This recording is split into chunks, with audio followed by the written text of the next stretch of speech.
Alright, today we're going to explore relativity, binary relativity, and quantum mechanical relativity theory. So first we'll start off with E equals mc squared again, and this is to help you visualize it. Basically, just when a star explodes, it releases pure energy in the form of matter times the speed of light times the speed of light. So when a star explodes, it releases energy in the form of matter and light outward in all directions, which is what that symbolizes. So that's pretty well defined in Einstein's theories. I just redefined it for cosmological purposes into an explosionary energy. So that helps you visualize E equals mc squared. Now, binary relativity, the one I discovered. So basically, when a star implodes, it releases, it creates a gravitational energy equal to mass times the speed of rotation squared. Now, basically, when a star collapses, it collapses inward in all directions. And you might say, well, where does the rotation come from? And that's because when a star collapses, it either has to start to rotate or it will explode back out in a nuclear explosion or a supernova. So the rotation has to be there, otherwise it'll explode back out. So that creates the gravitational energy of a black hole. And so that's why there's rotation there. Star collapsing inward in all directions is either going to explode back out or it's going to rotate and create the black hole. And that's based on mass and other factors. So that's binary relativity from a visual standpoint. Now, fusionary energy or quantum mechanical relativity is a fused state of both regular energy, which is E equals mc squared, plus combined with, I should say, with mass times the speed of rotation squared with the gravity. Now, if you know math, you know you can rewrite this just mass times the speed of light squared plus or minus the speed of rotation squared. This is just the way I originally thought about it. So the math's basically the same. You can write it two different ways. Now, visualizing a star again. In the core of the star, the gravity can't push in or pull in, if you think about it that way, anymore. So basically this creates a super energy where it's mass times the speed of light squared plus the speed of rotation squared. Mass multiplied those. So in the core you have super energy where they're additive. Now around this, the two energies are fighting each other in the zone of probability. So it's plus or minus around the core of a star because the energies are essentially fighting each other. And in the outer shell of a star, it's subtractive because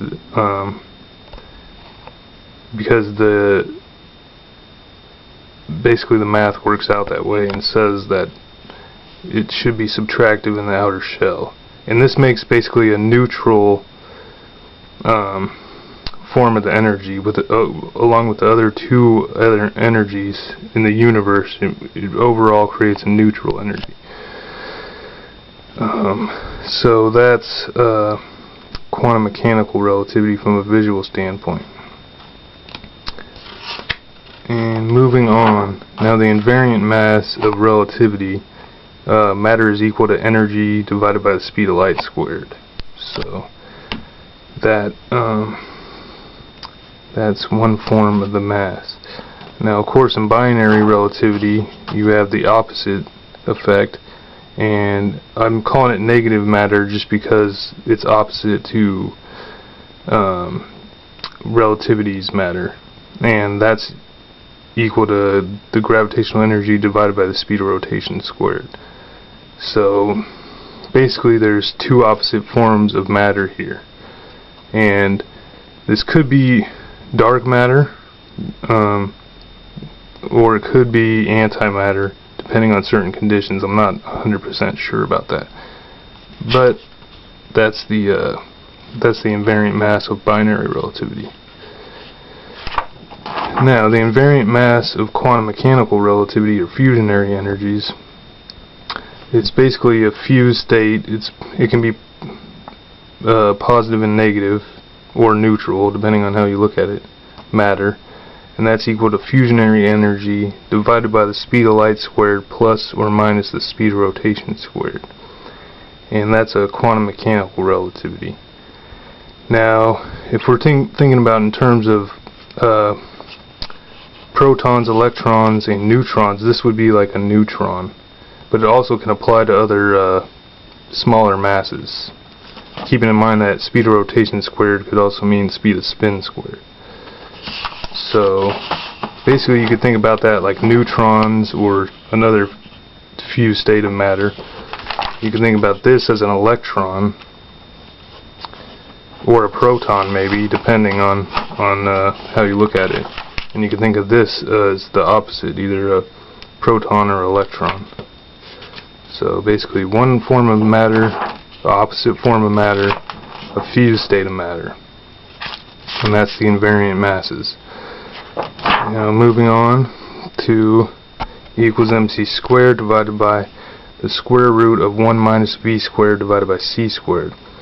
Now, without going into the math too much, all you need to know is that this equation, this in the denominator, this shows that you can never reach the speed of light.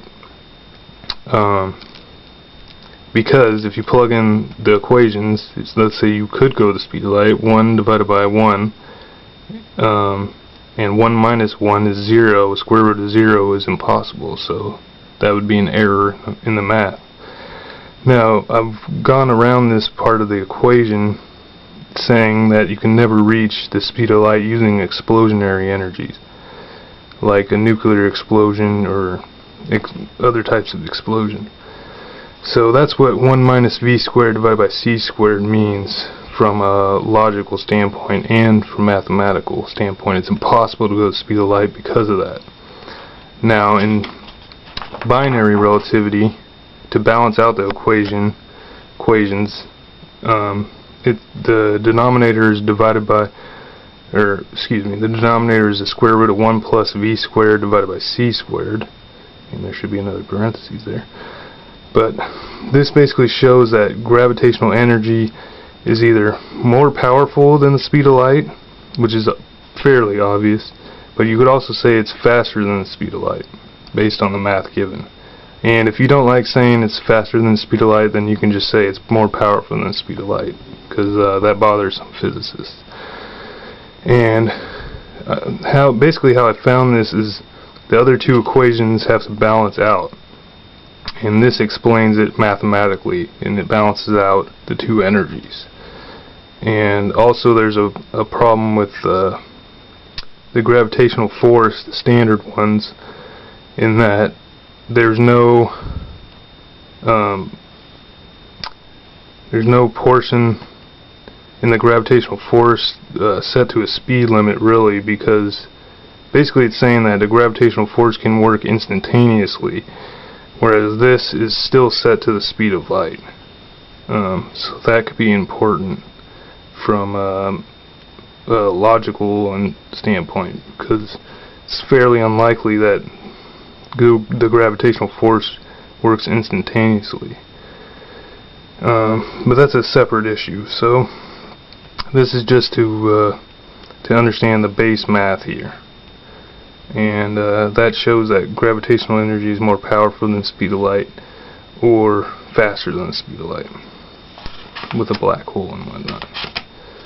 So that's that.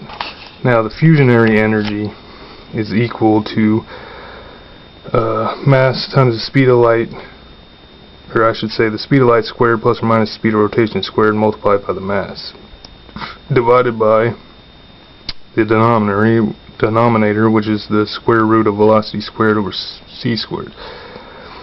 Now, fusionary energies in theory can reach the speed of light, and light does reach the speed of light.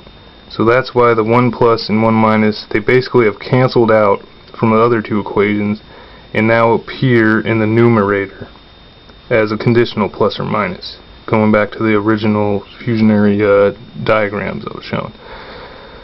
So that balances out the equations, and it also shows that using fusionary energies you can reach the speed of light. Well, what happens if you plug in the equations? Basically it's 1 divided by 1, square root of 1 is 1, and then you just have this for light and fusionary energies.